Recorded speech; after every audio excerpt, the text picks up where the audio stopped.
Did you know the loneliest time of day for a retired person isn't the evening? It's not when the lights are off or when you're eating alone. It's the moment you wake up to a quiet morning and realize no one needs you today. No emails to answer. No deadlines. No coworkers. Just the tick of the clock. And a warm cup of coffee on an old wooden table. Retirement. It doesn't arrive like a thunderstorm, loud and dramatic. It comes like morning fog, soft, silent, and sometimes a little cold. But I'm not telling you this to make you sad. I'm telling you this because I believe the final chapter of life can be the most beautiful if we learn how to write it. In today's diary entry, I'll share with you 10 quiet truths I've learned since turning 65. Not the things everyone says, but the ones no one warns you about. Quiet mornings when no one is expecting you, friends who slowly disappear, the surprising cost of health and silence. And the joy of rediscovering yourself after you thought the best years were behind you. So whether you're in your 60s or just quietly wondering what it might feel like someday, this is a safe little place where you can listen, reflect, and maybe feel a little less alone. Shall we begin? Let's open the first page of Grey Hair Diaries. 1. The quiet mornings. What nobody tells you about retirement. This morning, I woke up at 6 a.m., just like always. No alarm. No commute. No meetings. Just a soft light slipping through the curtains. And a quiet backyard outside my window. I brewed a cup of coffee. Sat in the same old wooden chair I've used for years. And just listened. No noise. No plans. Just silence and a strange emptiness I didn't quite know how to name. You see, people talk about retirement like it's a dream come true. No more work. Endless vacations. Time to finally do what you want. But no one tells you about the first morning, the one when you realize you have all the time in the world. And no idea what to do with it. I have a friend named Martin. He retired at 64 after 35 years as an accountant. He once told me, "My first day of retirement, I ate breakfast 3 times, walked the park twice, and then stared at a wall for 4 hours. Not because I had nothing to do, but because there was nothing I had to do." He chuckled when he said it, but behind the smile there was confusion, maybe even a little grief. Most people think, I'll read books, take walks, do yoga, travel. But when everything is possible, it's hard to know where to begin. There's no pressure, but no motivation either. No one's waiting. No one's calling. No one's checking if you've shown up. And so, strangely enough, mornings, those quiet, peaceful hours, can become the loneliest part of the day. But here's something I've learned. Silence isn't the enemy. It's a mirror, and it will show you what you've been avoiding. I started journaling each morning. Some days I write a sentence. Some days a whole page. I stop to smell the jasmine in my garden. I call someone I haven't spoken to in a while, sometimes just to say, "Good morning." And slowly, I stop feeling invisible. No one teaches you how to live through quiet mornings at 65. But I'm here to remind you, don't waste them just because you don't know what to do yet. Let them be your invitation to slow down and to feel again. Tomorrow morning, if you wake up early, ask yourself, who have I not spoken to in a while? Because what we miss most after the noise fades isn't the meetings or the traffic. It's the people. And that's exactly what I want to share with you next. The people who disappeared, friendship after 65. 2. The people who disappeared, friendship after 65. When I retired, I didn't just leave behind meetings and lunch breaks. I left behind voices. Smiles in the hallway. Little chats over coffee. The "see you tomorrow" that no one ever says again. At first, I didn't notice it. I told myself, we're just busy. We'll catch up soon. But soon never came. There was a woman named Linda. We worked side by side for 12 years.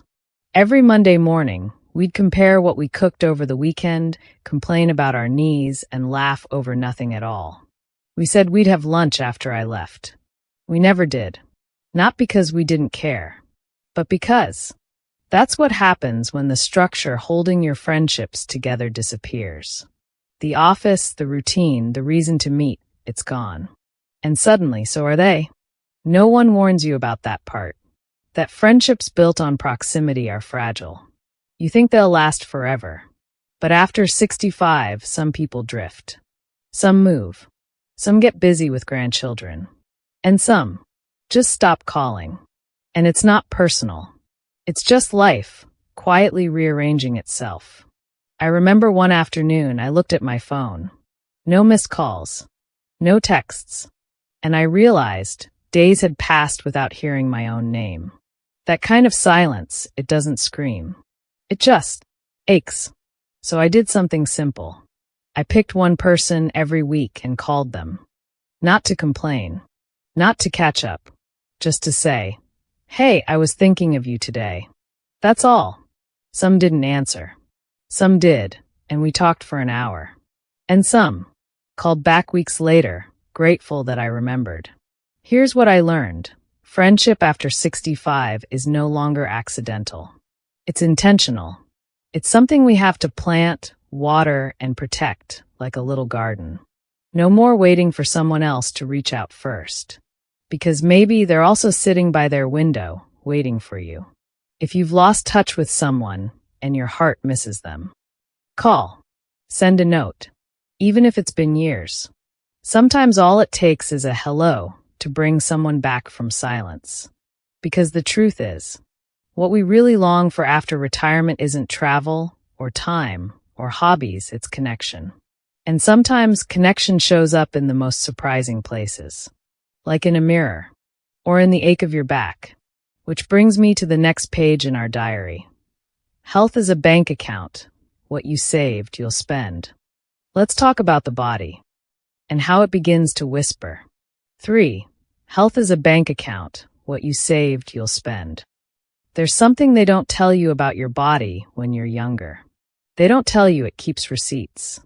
Every skipped walk, every late night, every stress you carried without pause, it all gets tucked away, like silent withdrawals from a bank account you didn't know you were keeping.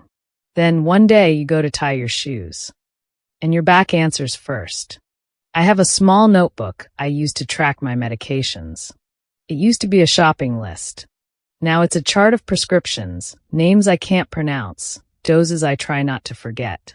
A few years ago, I was taking one vitamin a day. Now, there's a little plastic pill box with letters on it.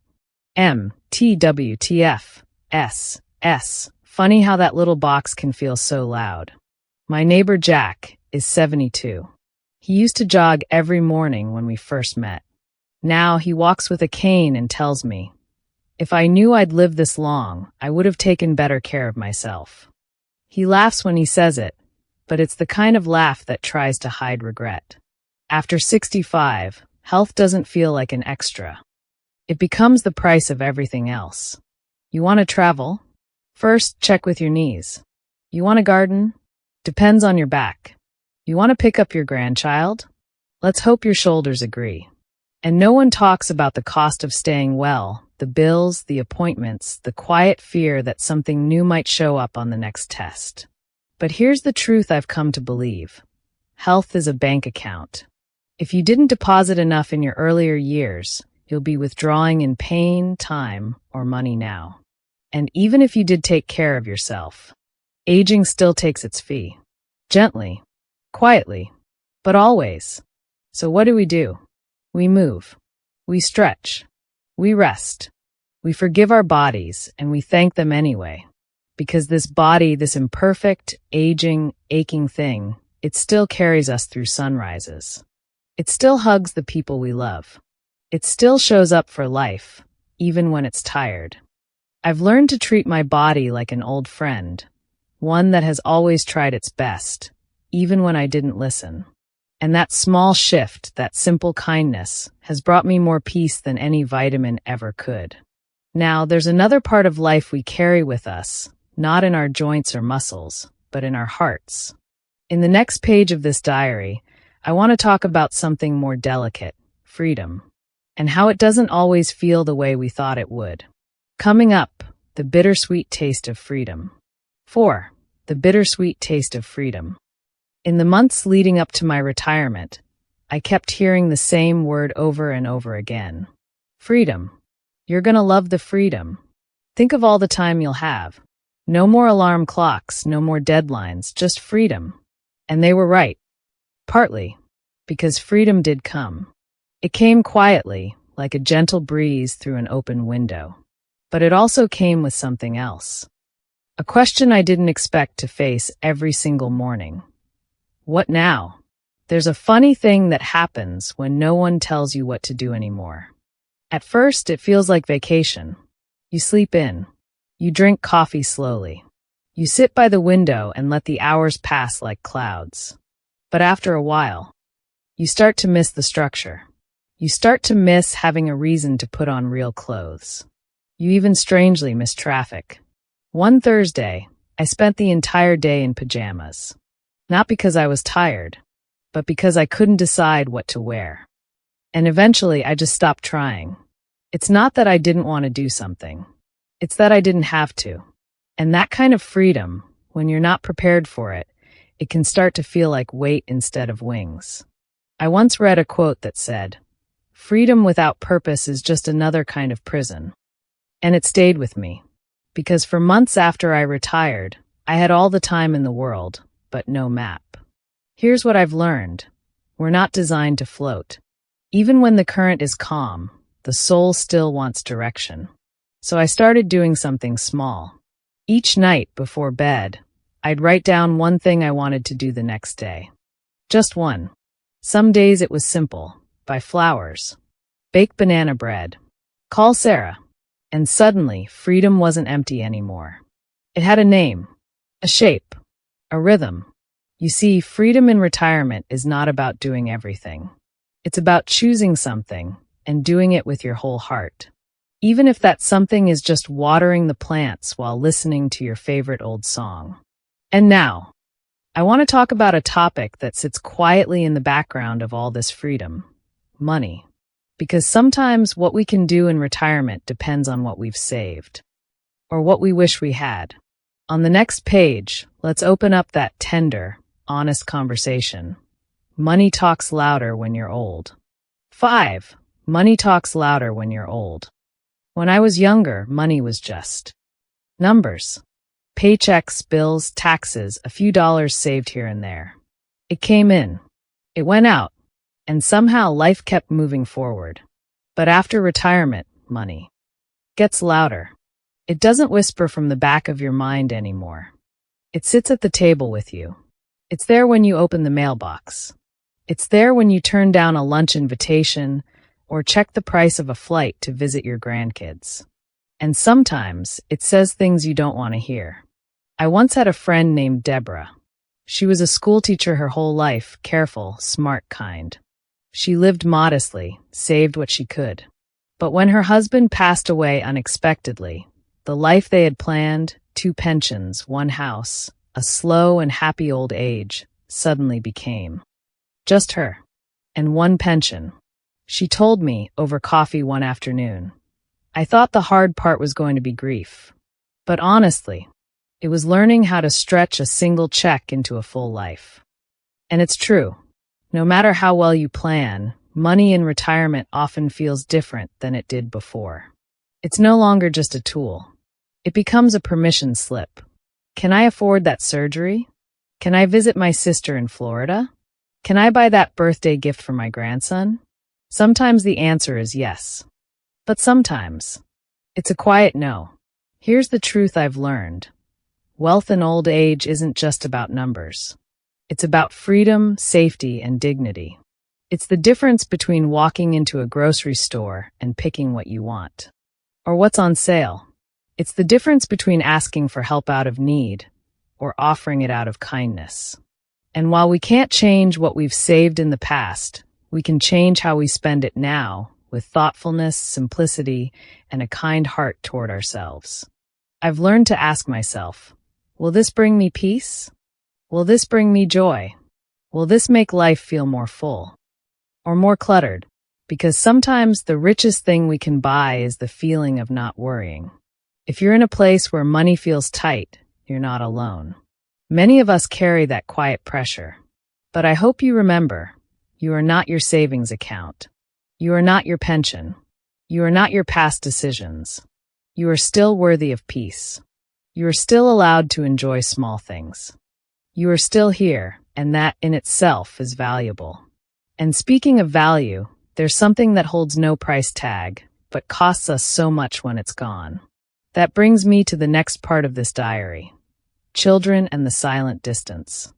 Let's talk about family and the spaces that grow when words go unspoken. 6. Children and the silent distance. When my son was little, he used to call out Mom at least 50 times a day. From the bathroom, from under the bed, from the tree in the backyard. He said it when he was hungry, when he was bored, when he just wanted to know I was near. I used to think, one day, I'll miss the sound of that little voice calling me all day long. I was right. These days, my phone is quiet. He lives just 40 minutes away. He has a good job, 2 kids, a mortgage, and a life so full I can barely keep up. We still talk sometimes. But it's quick. A text here, a love you, Mom there. Just enough to remind me he's alive. Not always enough to remind me I am still part of his life. No one prepares you for the slow fading of your own importance. When the hugs become holidays. When the updates become Instagram posts. When the people you once bathed and carried now carry their own weight, and forget how much you still want to be part of their day. It's not their fault. Life moves forward. Children grow. But the space between us gets quieter and deeper. My friend Helen once told me, when my daughter moved across the country, I didn't cry at the airport. I cried when I opened the fridge and saw the yogurt she left behind. That's how distance works. It doesn't knock. It lingers. But here's what I've learned. Connection doesn't always come to you. Sometimes you have to go toward it. Not with guilt. Not with shame. But with kindness and a simple invitation. I started writing short letters to my grandchildren. 1-sentence stories. Funny things about my day. A silly joke. A drawing of a cat with glasses. And slowly they started writing back. Children, no matter how old, don't always know how much we still need to feel needed. But when we reach out, without expectation sometimes, they reach back, even if it's just to say, I miss you too. So if your child hasn't called in a while, if your heart aches a little when you see families together on a Sunday afternoon, know that it's okay to feel that way. And it's okay to gently say, I'd love to hear your voice more often. Sometimes, bridges are only waiting for someone to take the first step. And while we're on the topic of things we wish we'd said, in the next entry of this diary, let's talk about regret and something even more powerful than that, forgiveness. Next up, regrets are heavy, but forgiveness is light. 7. Regrets are heavy, but forgiveness is light. There's a drawer in my house I rarely open. It's not broken. It's just full of things I'm not ready to let go of. Old letters. Photos from a time before digital cameras. A birthday card I never sent. And a list of phone numbers that no longer work. That drawer is where I keep my quiet regrets. We all have them. Things we wish we'd done sooner. Things we wish we hadn't said. Or maybe, things we never said at all. A thank you. A goodbye. And I'm sorry. When I turned 67, I found myself thinking a lot about my sister. We hadn't spoken in over 10 years. Not because of one big fight. Just little things. Misunderstandings that stacked up like bricks between us, until neither of us could see the other anymore. One afternoon, I sat down and wrote her a letter. Not to explain. Not to justify. Just to say, I miss you. I hope you're doing well. And I'm sorry for the silence between us. I mailed it. And then, I waited. She called 2 weeks later. We cried. We laughed. We didn't talk about the past. We just talked like sisters again. It didn't fix everything. But it lifted something. Like taking off a coat you didn't realize you were still wearing. Here's what I've learned. Regret is heavy. But forgiveness, especially the kind we give ourselves, is feather light. We think we have to carry the past, but sometimes we just need to acknowledge it, and then let it be part of the road behind us, not the burden we carry forward. If there's someone you haven't spoken to, or something you still feel in your chest after all these years, maybe now is the time to let it go. Or at least, loosen your grip a little. Not for them, but for you. You deserve peace. You deserve to breathe a little easier. Because when we start to forgive, we also start to remember something else, something softer and stronger. And that's what I'd like to talk about next. The quiet power of remembering your own worth. Next up, you're still valuable, even if the world isn't watching. 8. You're still valuable, even if the world isn't watching. For most of my life, I measured my worth by what I did for others. The lunches packed. The reports finished on time. The birthdays remembered. The quiet sacrifices no one ever saw. But I made them anyway. I was useful, needed, busy, and then I retired. Suddenly, no one was asking for anything. No one was counting on me to fix dinner, take notes, or remember someone's allergies. My calendar, once full of obligations, was now just blank space. And I started to wonder, if I'm not doing anything for anyone, do I still matter? It's a strange feeling, this quiet invisibility that sometimes comes with aging. You walk into a room and no one looks up. You post a picture and no one comments. You give advice. And people smile, but they don't really listen. It's easy to start believing that your voice doesn't echo the way it used to, that your presence is optional. But here's what I've learned. Value is not performance. It's presence. It's the warmth you bring into a room. It's the patience you've earned from years of living. It's the stories you carry, not because they're loud, but because they're real. I remember one morning, I went for a walk in the park. A little girl, maybe 5 or 6, fell off her bike near me. Her mom was rushing over, but before she could reach her, the girl looked up at me and said, "That hurt." And I knelt down, smiled, and said, "I know, sweetheart. It's okay. You're okay." She nodded, got back on her bike, and rode away. I wasn't her parent. I wasn't her teacher. But for 10 seconds, I mattered. That's the quiet kind of value we carry now, not in job titles or calendars, but in how we notice, how we listen, and how we still show up, even when no one asks us to. If you're feeling unseen lately, if the world feels like it's moving too fast and leaving you behind, let me remind you of this. You don't need to be needed to be worthy.